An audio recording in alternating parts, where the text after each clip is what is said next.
আমরা মুসলমান, আমাদের এত দুর্ভাগ্যের বিষয় যে আমরা শতকরা 95 জন কোরআন পড়তে পারি না। অথচ একটা বিধর্মী যদি নব মুসলিম হচ্ছে 2-3 বছরের মধ্যে কোরআন মাজিদ মুখস্থ করে ফেলে, কোরআন বুঝার ক্ষমতা করে, এক কথায় আন্তর্জাতিক খ্যাতি সম্পূর্ণ একজন আলোচক হয়ে যায়, বলুন সুবহানাল্লাহ। কিন্তু আমরা বংশ পরম্পরায় মুসলিমের ঘরে জন্ম নেওয়ার কারণেও এরপরও আমরা কোরআন মাজিদটা বুঝতে জানলাম না। আমার জীবন মানে হায়াতি ছেড়ে হয়ে যাচ্ছে, শেষ পর্যন্ত মৃত্যু আমাদের জন্য অপেক্ষা করেছে বা মৃত্যু হয়ে যাচ্ছে, কিন্তু কোরআন কারিম বুঝতে পারছি না, কোরআন কারিম বুঝতে পারছি না। তো আল্লাহর দরবারে আমরা কি জবাব দেব? আমাদের জবাব দেওয়ার জায়গা থাকবে না, কারণ কোরআন মাজিদ উন্মুক্ত কিতাব। কোরআন কারিমের 4 জায়গায়, সূরা কামারের 4 জায়গায় মহান রব্বুল আলামিন বলতেছে যে আমি কোরআনকে বোঝার জন্য সহজ করে দিয়েছি, কোনো চিন্তাশীল আছে কি? মহান রব্বুল আলামিন কোরআন কারিমে বলতেছে যে আমি কোরআনকে বোঝার জন্য সহজ করে দিয়েছি, কোনো চিন্তাশীল আছে কি?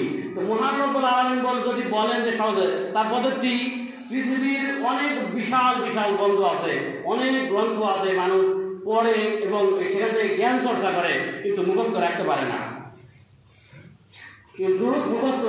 কিন্তু সামান্য 3 বছর, 2 বছর, 5 বছর, 6 বছরের বাচ্চা বা 7 বছরের বাচ্চা হাফেজ হয়, বলেন সুবহানাল্লাহ। 6600 আয়াত, কে বলেছেন 6000 আপনার এরকম আয়াতগুলো তারা মুখস্থ করে। এটা কেন সম্ভব হয়? আল্লাহ রাব্বুল আলামিন এটাকে সহজ করে দেওয়ার কারণে। কিন্তু আমরা এটাকে মানে এটার পিছনে না যাওয়ার কারণে, শিক্ষা না করার কারণে চেষ্টা করি না। যদিও চেষ্টা করি, কেউ যদি কোরআন পড়ে তো বলে যে 1 মাসের মধ্যে আমার থেকে যাও। আপনি দেখেন, একটা চিন্তা করেন, কোরআনুল কারীম আপনি পড়বেন বা পড়তেছেন, অন্যান্য শিক্ষা আপনি করতেছেন, বছরকে বছর সময় দিয়েছেন আপনি বা দিচ্ছেন, কিন্তু যখন কোরআন মাজিদের বিষয়টা চলে আসে তখন আপনি আগে চিন্তা করেন আমার হুজুর 15 দিনে হয় না, 1 মাসে হয় না, 2 মাসে হয় না, মানে ওইদিকে আপনার সময় দেওয়ার সুযোগ আছে, কিন্তু এখানে আসলে আপনার সময় পান না, সময় বের হয় না। কারণ কি? এখানে একটি আয়াত তেলাওয়াত করবেন বা একটা হরফ তেলাওয়াত করবেন, ওই যে 10 নাকি মহান রব্বুল আলামিন দিতে চাইছে, ওটা এখন আপনার বেশি হয়ে গেছে। বা এই রামাদান মাস 10 থেকে বাড়াইতে 70 গুণ, 70 থেকে 700 গুণ এগুলো বাড়াই দিবে, তো ওগুলো বলা নাই, ওই জন্য আপনার ওদিকে সময় হয়। আর মানুষের একটা নীতি আছে, যেদিকে প্রতিবেশী মানুষ ওইদিকে সময় বেশি দিতে পারে, যেখানে ভালো মানে আপনার লাভ বেশি হবে, ওই জায়গাতে মানুষের সময় কম হয়, এই জন্য আপনি আর পারতেছেন না। আর এই কোরআন মাজিদ হচ্ছে জান্নাতি, যারা এই কোরআন শিখবে আপনার জান্নাতের ভাষা হবে আরবি, আরবি ভাষায় কথা বলবে যারা জান্নাতি হবে, এবং যারা জাহান্নামী হবে আল্লাহ রাব্বুল আলামিন কথোপকথন হবে এই আরবি ভাষায় কথা হবে, সুবহানাল্লাহ। তো এই ভাষা আমি জানতেও চাচ্ছি না, শিক্ষাও করি না, বোঝার চেষ্টা করতেছি না।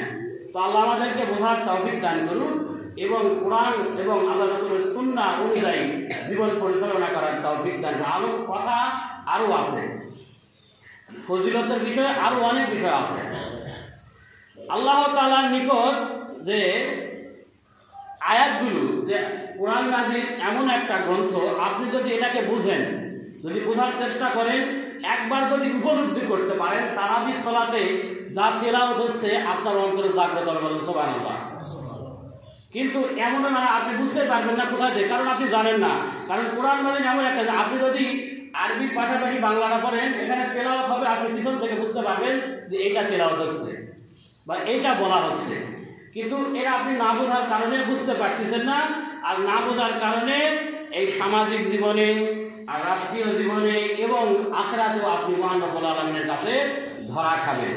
আপনি আখিরাতেও মহান রব্বুল আলামিনের কাছে ধরা খাবেন। যে আয়াতটি তেলাওয়াত করেছিলাম সূরা ফজরের, বিসমিল্লাহির রাহমানির রহিম, ইয়া আইয়াতুহান নাফসুল মুতমাইন্না,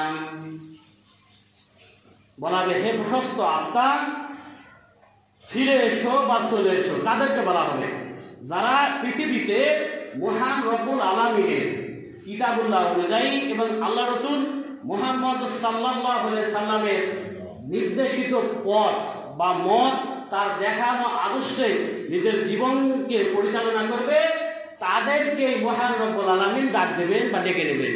পরের আয়াতে বলা হচ্ছে ইরজিই ইলা রাব্বিকি রাদিয়াতাম মারদিয়া। তুমি তোমার রবের নিকটে ফিরে এসো সন্তুষ্ট হয়ে। যারা এরকম দুনিয়াতে আল্লাহর কাজ করবে তাদেরকে সন্তুষ্ট হতে বলা হবে। মনে করেন একজন ব্যক্তির মৃত্যু উপস্থিত, যারা ভালো মানুষ বা যারা মুমিন বান্দা তাদের জান কবজ করা হয়, আগেও বলেছি, কারণ এগুলো মাঝে মাঝে বলতে হয়।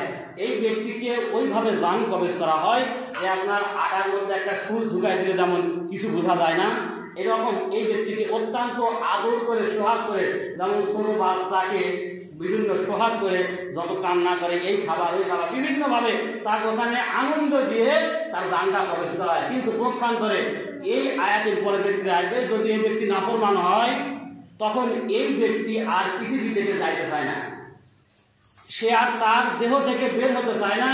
তখন এই ব্যক্তিকে মৃত্যুর সময় প্রচন্ড আঘাত করা হয়, মানে তাকে মারতে শুরু করা হয়।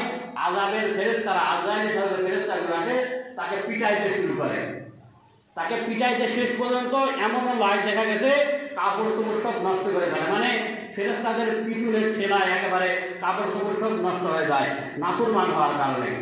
এবং এই আত্মাটা যেটা বের করা হয়, এইভাবে আজরাইল তার হাতটা ঢুকাই দেয় গলার মধ্যে, যা কিছু আছে একেবারে এই নারী গুলি সব ছিঁড়ে বের করে নেওয়া হয়। মানুষ তো যাতে যাচ্ছে না, খুব কষ্ট করে আঁকড়ে ধরে থাকে দেহের মধ্যে, এখান থেকে একেবারে অত্যন্ত কষ্ট দিয়ে নিয়ে যাওয়া হয় আত্মাটাকে।